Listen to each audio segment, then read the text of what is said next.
এখন বাজে 12:10। আমার ইমিগ্রেশন চেকিং ডান, সিকিউরিটি ডান, এভরিথিং ডান। একদিক দিয়ে ভালো হয়েছে, ওরা আমার একটা ব্যাগ নিয়ে নিয়েছে। আমার কাছে ক্যারি অন একটা ছিল, পিঠের ব্যাগটা, আর তার সঙ্গে একটা কেবিন ব্যাগ ছিল, কিন্তু যে ওইটা দুটো মিলিয়ে প্রায় 19 কিলো মতো হচ্ছিল, যে কারণে ওরা বললো 19 কিলো অ্যালাউ করবে না, তো 12 কিলো অবধি অ্যালাউড। তো আমার যে ট্রলিটা ছিল সেটাকে ওরা চেকিং করিয়ে দিয়েছে, তো পিঠের ব্যাগটা আমাকে দিয়ে দিয়েছে। একদিক দিয়ে ভালো হলো, আমাকে দুটো ব্যাগ বইতে হচ্ছে না। তো এখন অনেকটা টাইম হাতে, আমি ভাবতে পারিনি এত স্মুথ হয়ে যাবে ব্যাপারটা।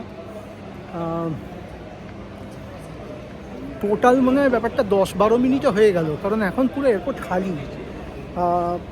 যেমন সিকিউরিটি তাড়াতাড়ি হলো, তেমনি ইমিগ্রেশন তাড়াতাড়ি হয়ে গেল, খুব ক্লিয়ার তাড়াতাড়ি হয়ে গেল, ভালোই হলো।